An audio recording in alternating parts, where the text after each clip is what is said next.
ഒരു വീഡിയോൻ്റെ ഇൻട്രോ എടുക്കുന്ന അവസ്ഥയാണ് കേട്ടോ ഈ കാണുന്നത്. ക്യാമറ എവിടെയാണ്, ഇങ്ങോട്ട് നോക്കുന്നതാണ് ഞാൻ പറയണത്, എന്നിട്ട് ഞാൻ വേറെ ഇങ്ങോട്ട് നോക്കുന്നത് കേട്ടോ. അപ്പോൾ ഹലോ, നമ്മുടെ പുതിയൊരു വീഡിയോയിലേക്ക് എല്ലാവർക്കും സ്വാഗതം. അപ്പോൾ ഫസ്റ്റ് തന്നെ ഇന്ന് വലിയ പെരുന്നാളാണ്. അപ്പോൾ ആദ്യം തന്നെ എല്ലാവർക്കും വലിയ പെരുന്നാൾ ആശംസകൾ. വലിയ പെരുന്നാളായിട്ട് ഞങ്ങളൊരു നല്ല പൊരിച്ച കോഴീൻ്റെ ബിരിയാണി ഉണ്ടാക്കാൻ പോവുകയാണ് കേട്ടോ. ഈ കാണിക്കണതൊക്കെ ഞങ്ങളുടെ ഇൻട്രോ എടുപ്പാണ്, ഒന്നും ശരിയായില്ല. പിന്നെ ഞാൻ എല്ലാതും കൂടെ ഒരു ഇൻട്രോ ഇടാമെന്ന് വിചാരിച്ചു കേട്ടോ. അപ്പോൾ നമ്മളിന്ന് ഉണ്ടാക്കുന്നത് പൊരിച്ച കോഴീൻ്റെ ബിരിയാണിയാണെന്ന് പറഞ്ഞുല്ലോ. അപ്പോൾ നമുക്ക് ബിരിയാണി ഉണ്ടാക്കാൻ വേണ്ടി പോവാം. നമ്മുടെ ചെറിയ പെരുന്നാളിന് ഞാനൊരു ബിരിയാണി ഉണ്ടാക്കിയിട്ടുണ്ടായിരുന്നു. അതൊരു നോർമൽ ബിരിയാണി ആയിരുന്നു കേട്ടോ.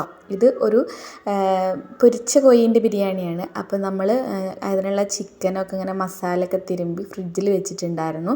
അപ്പോൾ ഉണ്ടാക്കുമ്പോൾ ഞാൻ വിചാരിച്ചു എന്നാൽ അതൊരു വീഡിയോ ആയിട്ട് എടുക്കാമെന്ന്. അപ്പോൾ അങ്ങനെ എടുത്തിട്ടുള്ളൊരു വീഡിയോ ആണ് കേട്ടോ. ഈ ഒരു ചിക്കനിൽ കുറച്ച് മുളക് പൊടി, കുറച്ച് കാശ്മീരി ചില്ലി, മഞ്ഞൾപ്പൊടി, അതുപോലെ തന്നെ കുറച്ച് ഗരം മസാലയും ഒരു നാരങ്ങയുടെ പകുതി പിഴിഞ്ഞ് വെച്ചതും കൂടെ നന്നായിട്ട് മിക്സ് ചെയ്തിട്ട് ഫ്രിഡ്ജിൽ വെച്ചതാണ്. അപ്പം പൊരിച്ച കോഴീൻ്റെ ബിരിയാണി ആയതുകൊണ്ട് തന്നെ നമുക്ക് ആദ്യം തന്നെ കോഴി ഒന്ന് പൊരിച്ചെടുക്കാം. അപ്പം ഞാനൊരു പാൻ അടുപ്പത്തോട്ട് വെച്ചിട്ടുണ്ട്. പാൻ അടുപ്പത്തോട്ട് വെച്ചിട്ട് അതിലോട്ട് എണ്ണ ഒഴിച്ചു കൊടുക്കുകയാണ്. അപ്പം ഇനി എണ്ണ നന്നായി ചൂടായി വരുമ്പോൾ നമുക്ക് കോഴിയുടെ കഷ്ണങ്ങളൊക്കെ ഇട്ടിട്ട് നന്നായി പൊരിച്ചെടുക്കുക. അല്ല അതിൻ്റെ ഇടയ്ക്ക് ഇതേ കുഞ്ഞൻ വന്നിട്ട് ഇങ്ങനെ നോക്കുന്നുണ്ട് കേട്ടോ. കുഞ്ഞന് പൊരിച്ച കോഴീൻ്റെ ബിരിയാണി നല്ല ഇഷ്ടമാണ്. അപ്പോൾ പാനൊക്കെ അടുപ്പത്ത് വെച്ച് എണ്ണയൊക്കെ നന്നായി ചൂടായി വരുന്ന സമയത്ത് ഇതുപോലെ ഓരോരോ പീസായിട്ട് ഞാൻ ഇട്ട് കൊടുക്കുന്നുണ്ട് കേട്ടോ. ഇതിൽ വേറെ മഞ്ഞൾപ്പൊടി, മുളക് പൊടി, കാശ്മീരി ചില്ലി, ഗരം മസാല, ഉപ്പ്, നാരങ്ങനീര് കേട്ടോ. അത്രയേ ഉള്ളൂ. ഓവറായി മസാലകളും കാര്യങ്ങളും ഒന്നും ഇട്ടിട്ടില്ല. അപ്പോൾ അതൊന്ന് നല്ല ഫ്രൈ ഒന്നും ആവേണ്ട, ഒന്ന് ചെറുതായിട്ടൊന്ന് ഫ്രൈ ആയാൽ മതി കേട്ടോ. അപ്പോൾ അത് അപ്പുറത്തെ അടുപ്പത്തോട്ട് വെച്ച് ഇപ്പുറത്തെ അടുപ്പിൽ ഞാനൊരു വേറൊരു പാൻ വെച്ച് കൊടുത്തിട്ടുണ്ട്. അതിന് നമ്മുടെ ചിക്കൻ മസാലയ്ക്കുള്ള കാര്യങ്ങൾ ഉണ്ടാക്കാനാണ് കേട്ടോ. അപ്പോൾ അതിൽ എണ്ണയൊക്കെ ഒഴിച്ച് കൊടുത്ത് എണ്ണ ചൂടായി വരുമ്പോഴത്തേക്കും ഒരു മീഡിയം സൈസ് സവോള ചെറുതാക്കി കനം കുറച്ചരിഞ്ഞതാണ് കേട്ടോ. അത് അതിലോട്ട് ഇട്ട് കൊടുത്തിട്ടുണ്ട്. എന്നിട്ടത് നന്നായിട്ട് ഇളക്കി കൊടുക്കുന്നുണ്ട്. അപ്പോൾ എല്ലാവരും ചെയ്യുന്ന മാതിരി നന്നായിട്ട് നമ്മുടെ സവോളയൊക്കെ ഇങ്ങനെ വഴണ്ട് വരാൻ വേണ്ടിയിട്ട് കുറച്ച് ഉപ്പും കൂടെ ഇട്ട് കൊടുത്തിട്ടുണ്ട് കേട്ടോ. അങ്ങനെ അത് നന്നായി ഇളക്കി കൊടുക്കുക. അതിൻ്റെ ഇടയിൽ നമ്മുടെ കുഞ്ഞൻ എന്ത് ചെയ്യുന്നു എന്നറിയുമോ? നമ്മൾ കൈമ റൈസാണ് കേട്ടോ എടുത്തിരിക്കുന്നത് ബിരിയാണിക്ക്. ആ സ്മെല്ല് അവൾക്ക് ഭയങ്കര ഇഷ്ടമായതുകൊണ്ട് തന്നെ ഇടയ്ക്കിടയ്ക്ക് അതെടുത്തിട്ട് സ്മെല്ല് ചെയ്തുകൊണ്ടിരിക്കുകയാണ്. പിന്നെ അവിടെ ഞാൻ എന്തൊക്കെയാണ് എടുത്ത് വെച്ചിട്ടുള്ള വെച്ചെങ്കിൽ അതൊക്കെ വന്നിട്ട് ഇതുപോലെ നോക്കുന്നുണ്ട് കേട്ടോ. അപ്പോൾ ഇതിൻ്റെ ഇടയ്ക്ക് തന്നെ ഞാൻ നമ്മുടെ സവോളയും ഫ്രൈ ആക്കുന്നുണ്ട്, അതുപോലെ തന്നെ അപ്പുറത്ത് ചിക്കനും നോക്കുന്നുണ്ട് കേട്ടോ. അങ്ങനെ അത് രണ്ടും കൂടെ അങ്ങനെ ഫ്രൈ ആക്കി എടുത്തു. പിന്നെ അവിടെ നിന്നിട്ട് ഓരോ കൗണ്ടർ അടിച്ചുകൊണ്ടിരിക്കുന്നുണ്ട് കേട്ടോ നമ്മുടെ കുഞ്ഞൻ. ഞാൻ കിച്ചണിലാകുമ്പോൾ ഇതുപോലെ വന്ന് നിൽക്കൽ ഒരു ശീലമാണ് അവളുടെ. അപ്പോൾ ക്യാമറ ഇതേ ഞങ്ങൾ പല പല ആംഗിളിൽ വെക്കുന്നുണ്ട് കേട്ടോ. ഏത് ആംഗിളിൽ വെച്ചാലും നന്നായി കിട്ടുക നോക്കാൻ വേണ്ടിയിട്ട്. അങ്ങനെ സവോള നന്നായി വഴണ്ടി വന്ന സമയത്ത് ഇഞ്ചിയും പച്ചമുളകും വെളുത്തുള്ളിയും കൂടെ ചതച്ചതുകൂടെ ഇട്ട് കൊടുത്തിട്ട് നന്നായി ഇളക്കി കൊടുക്കുന്നുണ്ട്. ഈ നേരത്തിൻ്റെ ഉള്ളിൽ നമ്മുടെ ചിക്കനൊക്കെ ഈ ഒരു ലെവലിലൊക്കെ അങ്ങനെ ഫ്രൈ ആയി വന്നിട്ടുണ്ട്. അപ്പോൾ ഞാനതൊരു പാത്രത്തിലോട്ട് മാറ്റിയിട്ടുണ്ട് കേട്ടോ. ഇനി നമ്മൾ ഈ ഫ്രൈ ആക്കിയിട്ടുള്ള ഈ ഒരു എണ്ണ നമ്മുടെ മസാല ഉണ്ടാക്കുന്ന ഈ ഒരു പാനിലോട്ട് ഒഴിച്ചു കൊടുക്കുന്നുണ്ട് കേട്ടോ. അപ്പോൾ അതിലുള്ള മസാലയുടെ എരിവും കാര്യങ്ങളൊക്കെ അതിലോട്ടും കിട്ടുമല്ലോ, പിന്നെ ആ ഒരു ഫ്ലേവറും കിട്ടും. അപ്പോൾ അത് അടിപൊളിയാവും കേട്ടോ. അപ്പോൾ അതുകൂടെ ഒഴിച്ചു കൊടുത്തു. അതിനുശേഷം നന്നായിട്ട് വീണ്ടും മിക്സ് ചെയ്ത് കൊടുക്കുന്നുണ്ട്. പിന്നെ ഒരു മീഡിയം സൈസ് 2 തക്കാളി ഇതുപോലെ അരിഞ്ഞതും കൂടെ ഇട്ട് കൊടുക്കുന്നുണ്ട് കേട്ടോ. ഇനി ഈ തക്കാളി നന്നായിട്ട് ഉടഞ്ഞ് കിട്ടണം. അപ്പോൾ അത് നന്നായി ഉടഞ്ഞ് കിട്ടുന്നവരെ നമുക്കിതൊന്ന് അടച്ച് വെച്ച് വേവിക്കാം കേട്ടോ. അപ്പോൾ ഈ ഒരു സമയത്ത് ഞാൻ പറഞ്ഞില്ലേ, നമ്മുടെ കുഞ്ഞൻ പല ആംഗിളിലും ക്യാമറ വയ്ക്കുന്നുണ്ട് കേട്ടോ. എന്നിട്ട് ഇങ്ങോട്ട് നോക്കമ്മ, ഈ ഒരു ആംഗിൾ നല്ലതാണ് അങ്ങനെയൊക്കെ പറയുന്നുണ്ട്. പിന്നെ അവളുടേതായ രീതിയിലുള്ള കുറേ ഡാൻസ്. ഇതിൻ്റെ ഇടയ്ക്ക് എന്നോട് തിരിഞ്ഞു നോക്ക്, ക്യാമറയിലേക്ക് നോക്ക് എന്നൊക്കെ പറഞ്ഞിട്ട് ഞാൻ തിരിഞ്ഞു നോക്കുന്നുണ്ട്. അങ്ങനെ കുറേ കാര്യങ്ങളായിട്ട് നമ്മൾ കിച്ചണിൽ ഇങ്ങനെ സ്പെൻഡ് ചെയ്തു. അതിനുശേഷം നമ്മുടെ തക്കാളിയൊക്കെ നന്നായി ഉടഞ്ഞപ്പോൾ അത് തുറന്നിട്ട് ഒന്നുകൂടെ ഞാൻ ആ ഒരു കയ്യിൽ വെച്ചിട്ട് ഉടച്ചു കൊടുക്കുന്നുണ്ട്. അപ്പോൾ ഇത് നന്നായി ഉടഞ്ഞു വരുന്ന ഈ സമയത്ത് നമ്മൾ ഫ്രൈ ആക്കിയിട്ടുള്ള ചിക്കൻ അതിലോട്ട് ഇട്ട് കൊടുക്കുന്നുണ്ട് കേട്ടോ. അതും കൂടെ അതിലോട്ട് ഇട്ട് കൊടുത്തിട്ട് അത് നന്നായിട്ടൊന്ന് മിക്സ് ചെയ്യാം. എൻ്റെ പാത്രം ചെറുതായിട്ടൊന്ന് വലിപ്പം കുറഞ്ഞ കാരണം കൊണ്ട് മിക്സ് ചെയ്യാൻ കുറച്ച് ബുദ്ധിമുട്ടായിരുന്നേ.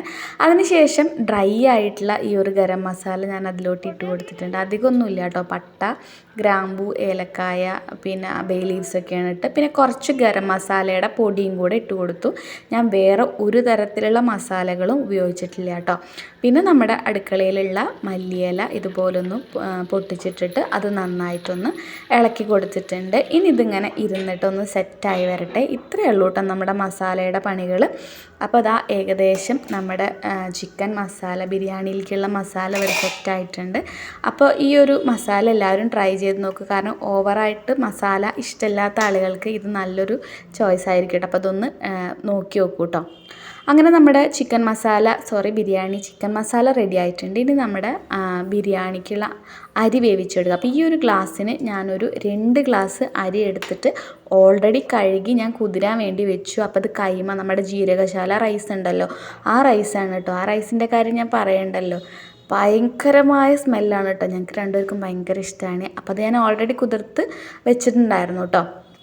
ഇനി ഞാൻ എളുപ്പപ്പണിക്ക് വേണ്ടിയിട്ട് ഇവിടെ കുക്കറാണ് കേട്ടോ എടുത്തിരിക്കുന്നത്. അപ്പോൾ ഞാനൊരു കുക്കർ അടുപ്പത്തോട്ട് വെച്ചു. അതിലോട്ടൊരു 2 ടീസ്പൂണോളം നെയ്യ് ഒഴിച്ചു കൊടുത്തിട്ടുണ്ട്. നെയ്യിന് പകരം വേണമെങ്കിൽ നമുക്ക് വെണ്ണയൊക്കെ യൂസ് ചെയ്യാം കേട്ടോ. ഞാൻ നെയ്യുള്ളതുകൊണ്ട് നെയ്യ് യൂസ് ചെയ്തു. അതിലോട്ട് ആദ്യം തന്നെ കുറച്ച് സബോള ഇതുപോലെ കനം കുറച്ച് അരിഞ്ഞത് ഇട്ട് കൊടുത്തിട്ടുണ്ട്. വളരെ കുറച്ച് ഇട്ട് കൊടുത്തിട്ടുള്ളൂ കേട്ടോ. അതിനുശേഷം അത് നന്നായിട്ടൊന്ന് ഫ്രൈ ചെയ്തതിന് ശേഷം അണ്ടിപ്പരിപ്പും മുന്തിരിയും കൂടെ ഒന്ന് വറുത്ത് കോരുന്നുണ്ട് കേട്ടോ. അപ്പോൾ ഇത് നമുക്ക് ബിരിയാണി ഉണ്ടാക്കിയിട്ട് അതിൻ്റെ മേലെ ഇട്ട് കൊടുക്കാൻ വേണ്ടിയിട്ടാണ്. അപ്പോൾ അത് ഇതുപോലെ ഒന്ന് വറുത്ത് കോരി എടുത്ത് മാറ്റി വയ്ക്കുക കേട്ടോ. അപ്പോൾ ബിരിയാണിയിൽ ഇങ്ങനെ അണ്ടിപ്പരിപ്പും മുന്തിരിയൊക്കെ കടിക്കാൻ നല്ല ഇഷ്ടമുള്ളവരുണ്ടെങ്കിൽ കമൻറ്റ് ചെയ്യണേ. പിന്നെ ആ ഒരു നെയ്യിലോട്ട് തന്നെ നമ്മുടെ ഡ്രൈ ആയിട്ടുള്ള ഗരം മസാല കൂട്ട്, പട്ട, ഗ്രാമ്പൂ, തക്കോലം, സ്റ്റാർ, അങ്ങനെയുള്ള എല്ലാവിധ സാധനങ്ങളും ഞാൻ പെറുക്കിയിട്ട് ഇട്ട് കൊടുക്കുന്നുണ്ട് കേട്ടോ. അപ്പം നിങ്ങൾക്ക് ഇതിൽ ഇഷ്ടമുള്ള സാധനങ്ങൾ കംപ്ലീറ്റ് ഇട്ട് കൊടുക്കാം. ഓവറായിട്ട് ക്വാണ്ടിറ്റി കൂടാതിരുന്നാൽ മതി കേട്ടോ. അപ്പം ഞാൻ ഒരുവിധം എനിക്കിഷ്ടമുള്ള സാധനങ്ങളൊക്കെ ഇട്ട് കൊടുത്തു. അതിനുശേഷം വീണ്ടും വളരെ കുറച്ച് സബോള ഇട്ട് കൊടുത്തിട്ട് അതും നന്നായിട്ടൊന്ന് വഴറ്റിയെടുക്കുന്നുണ്ട് കേട്ടോ.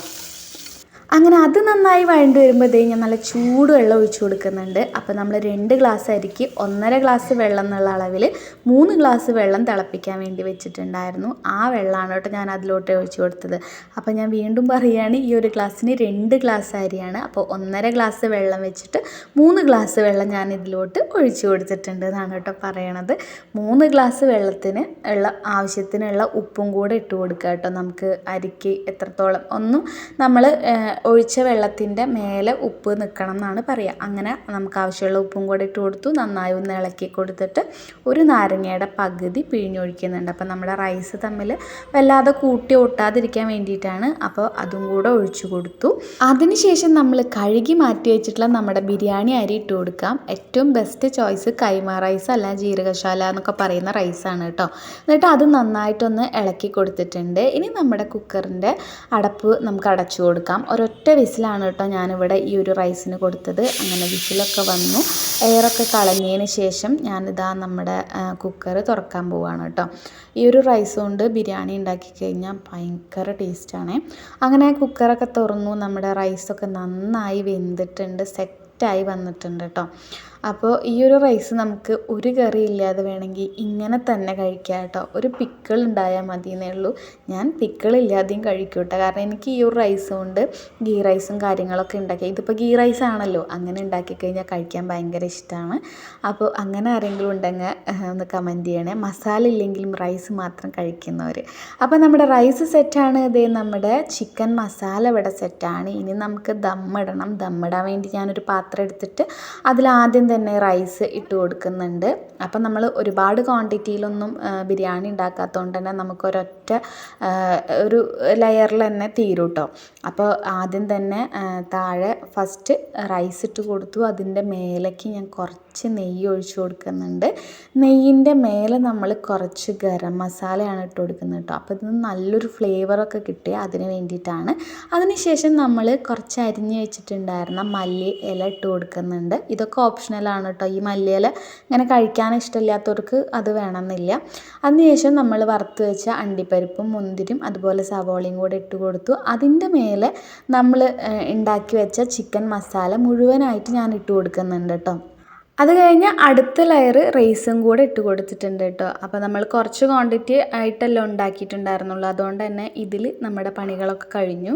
അങ്ങനെ അതിൻ്റെ മേലേക്ക് നമ്മൾ ആദ്യം ചെയ്ത സെയിം റൊട്ടീൻ തന്നെയാണ്. ആദ്യം കുറച്ച് നെയ്യൊന്ന് ഒഴിച്ചു കൊടുത്തു. അതിൻ്റെ മേലേക്ക് നമ്മൾ ഗരം മസാലയുടെ പൊടി ഇതുപോലെ ഒന്ന് വെതറി കൊടുത്തിട്ടുണ്ടായിരുന്നു. പിന്നെ വീണ്ടും നമ്മൾ മല്ലിയില, എനിക്ക് ആ ഫ്ലേവർ ഭയങ്കര ഇഷ്ടമായതുകൊണ്ട് മല്ലിയില കട്ട് ചെയ്തതും കൂടെ ഇട്ട് കൊടുത്തു. പിന്നെ നമ്മുടെ മാറ്റി വെച്ചിട്ടുണ്ടായിരുന്ന അണ്ടിപ്പരിപ്പും മുന്തിരിയും അതുപോലെ സബോളയൊക്കെ നമ്മൾ റോസ്റ്റ് ചെയ്തതും കൂടി ഇട്ട് കൊടുത്തിട്ടുണ്ടായിരുന്നു കേട്ടോ. അപ്പോൾ ഇനി ഇത് നമ്മൾ അടച്ച് വെച്ചിട്ടൊരു 10-30 മിനിറ്റ് ചെറിയ തീയിൽ ദമ്മ് വെച്ച് കഴിഞ്ഞാൽ നമ്മുടെ ബിരിയാണി ഇവിടെ സെറ്റാണ് കേട്ടോ. അങ്ങനെ കുഞ്ഞൻ എവിടെയെന്ന് പോയി നോക്കാൻ വേണ്ടി പോയപ്പോൾ കുഞ്ഞൻ്റെ ഇവിടെ അടിച്ച് വാരിക്കൊണ്ടിരിക്കുകയാണ് കേട്ടോ. അപ്പോൾ സ്കൂളില്ലാത്ത ദിവസങ്ങളിൽ അടിക്കുക തുടയ്ക്കുക എന്നുള്ള കാര്യങ്ങളൊക്കെ നമ്മുടെ കുഞ്ഞൻ്റെ ഡിപ്പാർട്ട്മെൻറ്റാണ് കേട്ടോ. അപ്പോൾ അതവൾ ചെയ്തോളും. അതുകൊണ്ട് എനിക്ക് കുറച്ച് ജോലിഭാരം കുറയും. അടിക്കലും തുടക്കലും അവൾ ചെയ്താൽ പിന്നെ ബാക്കിയുള്ളത് ഞാൻ ചെയ്താൽ മതിയല്ലോ. അങ്ങനെ ഞാൻ പുറത്ത് വന്ന് നോക്കിയപ്പോൾ ഇന്ന് നല്ല രീതിയിൽ വെയിലുണ്ട് കേട്ടോ. വെയിലിന് വലിയ ചൂടൊന്നുമില്ല, ഈ ഒരു വെളിച്ചം മാത്രമേ ഉള്ളൂ കേട്ടോ.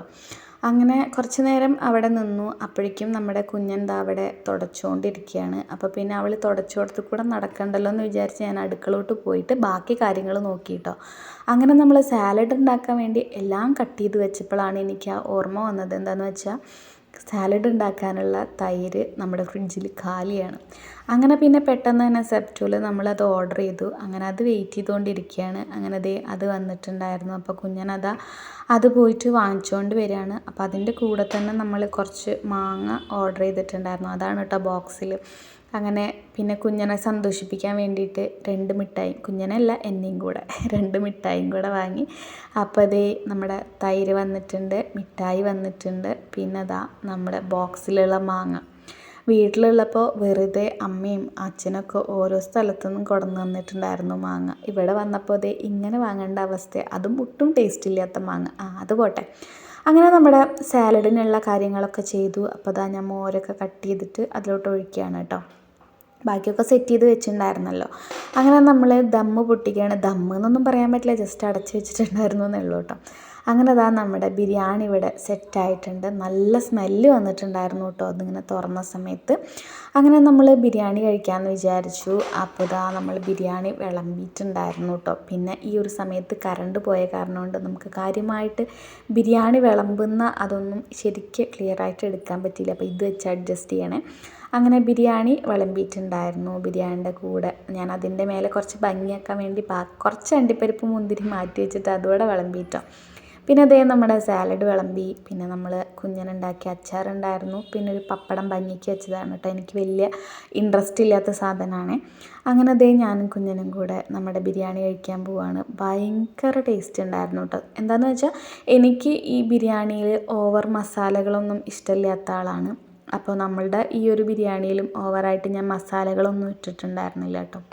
അപ്പോൾ ഈ ഒരു ബിരിയാണി എനിക്ക് ഭയങ്കര ഇഷ്ടമായി. അപ്പോൾ എല്ലാവരും വലിയ പെരുന്നാളൊക്കെ ആയിട്ട് ബിരിയാണിയൊക്കെ ഉണ്ടാക്കി കുടുംബമൊക്കെ ആയിട്ട് കഴിച്ചു എന്ന് വിചാരിക്കണം. അപ്പോൾ ഞങ്ങളുടെ ഈ ഒരു പെരുന്നാൾ ദിവസം ഇങ്ങനെയൊക്കെ ആയിരുന്നു കേട്ടോ. അപ്പോൾ ഞങ്ങളുടെ ഈ ഒരു ബിരിയാണി എല്ലാവർക്കും, പൊരിച്ച കോഴീൻ്റെ ബിരിയാണി എല്ലാവർക്കും ഇഷ്ടമായി എന്ന് വിചാരിക്കണം. അപ്പോൾ വളരെ സിമ്പിളായിട്ട് ഉണ്ടാക്കാൻ പറ്റുന്ന ഒരു ബിരിയാണിയാണ്. അപ്പോൾ ഇതൊന്ന് ആർക്കെങ്കിലും ഇഷ്ടമായാൽ ട്രൈ ചെയ്ത് നോക്കൂ കേട്ടോ. ട്രൈ ചെയ്തിട്ട് സക്സസ് ആയാലും ഫെയിലായാലും കമൻറ്റ് ചെയ്യണേ. അപ്പോൾ ഇനി ഞങ്ങളുടെ അടുത്ത വീഡിയോ ആയിട്ട് കാണുന്നതായിരിക്കും. Tata bye bye, see U.